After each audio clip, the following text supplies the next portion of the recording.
Iran, America, Israel యుద్ధం మొత్తం మధ్యప్రాచ్యం అంతా పాకేసింది. ఆ ఎఫెక్ట్ ప్రపంచం మొత్తం మీద పడి చమురు ధరలు విపరీతంగా పెరిగిపోతూ ఉన్నాయి.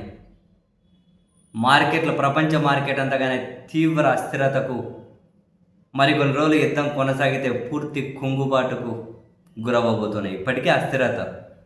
ఈ మొత్తం యుద్ధానికి కారణమైన ట్రంప్ మీద ప్రపంచం చాలా గుర్రుగా ఉంది, ఇన్క్లూడింగ్ మిత్ర దేశాలు కూడా. చాలా ఒత్తిడి ఉంది ట్రంప్ మీద. సో ఏం చేయాలో దిక్కు తెలియని పరిస్థితుల్లో ఉన్నారు.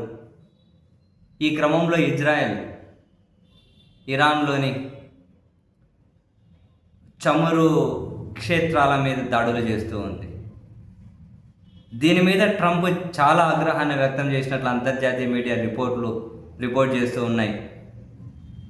మీరు ఇరాన్లోని ఆయిల్ క్షేత్రాలకు వెళ్ళకండి, ఇరాన్ అణు కార్యక్రమాన్ని ధ్వంసం చేద్దాం, ఇరాన్ నేవీని ధ్వంసం చేద్దాం, ఇరాన్ సైనికులను ధ్వంసం చేద్దాం, ఇరాన్ ఏదైనా ధ్వంసం చేద్దాం, కానీ ఆ చమురు క్షేత్రాల వైపు వెళ్ళకండి. టార్గెట్ ఇరాన్ అన్నాం కానీ ప్రపంచ మార్కెట్ను కాదు అని ట్రంప్ ఇజ్రాయెల్ మీద చాలా సీరియస్ అయ్యారు, నెతన్యాహు మీద సీరియస్ అయ్యారని, దీని మీద నెతన్యాహు అలిగాడు అని, ఇరాన్లోని చమురు క్షేత్రాల మీద దాడులు చేసే విషయంలో అమెరికా, ఇజ్రాయెల్ చీలిపోతున్నారు అని ఇన్ని రోజులు యుద్ధం చేసినా కూడా ఇరాన్లో మనమేమి పైచేయి సాధించలేకపోతున్నామనే ఫ్రస్ట్రేషన్ ఈ రెండు దేశాల్లో నెలకొని ఉంది అని చెప్పి అంతర్జాతీయ మీడియా రిపోర్ట్ చేస్తూ ఉంది. అండ్ సేమ్ డే ఈరోజే ఒక కీలక సమావేశం ఇంటర్నేషనల్ లెవెల్లో జరగబోతోంది.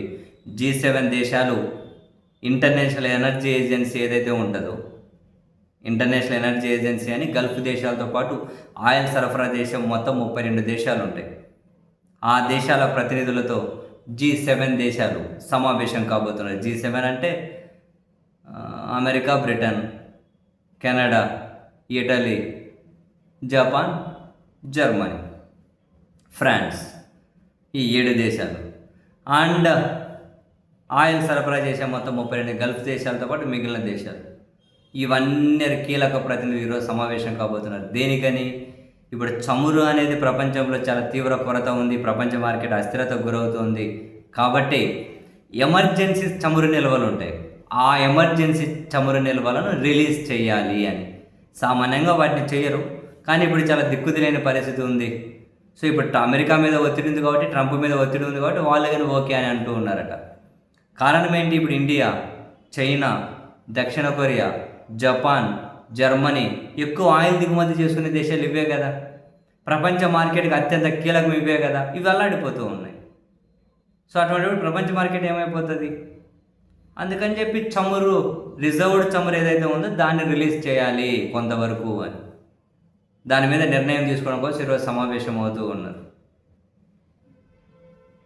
సో మొత్తం ప్రపంచ మార్కెట్ అస్థిరత అయిపోయింది. ముందు నుంచి మొత్తుకుంటున్నారు అందరూ, ఇరాన్ జోలికి పోకండి, ఇరాన్ జోలికి వెళ్ళి మీరేం సాధించలేరు, ఇరాన్ని టచ్ చేయకండి, మునిగిపోతామని ప్రపంచం మొత్తుకుంటూ ఉంది.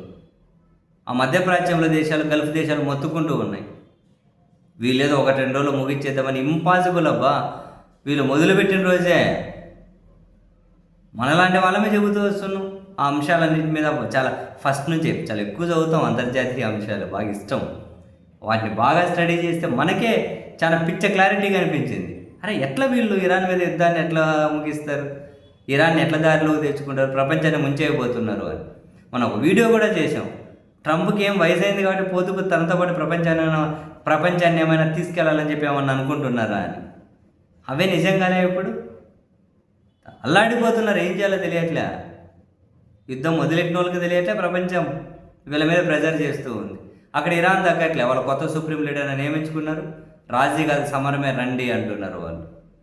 వాళ్ళేమో యుద్ధం చేయట్లే, వీళ్ళు యుద్ధం మొదలెట్టారు, వాళ్ళు రిప్లై ఇచ్చుకుంటున్నారు. మరి ఏం చేస్తారు? నిన్ను కొడితే సుత్తు ఇంకో చెంప కొట్టని చెప్పరు కదా. అదే పని ఇరాన్ చేస్తూ ఉంది.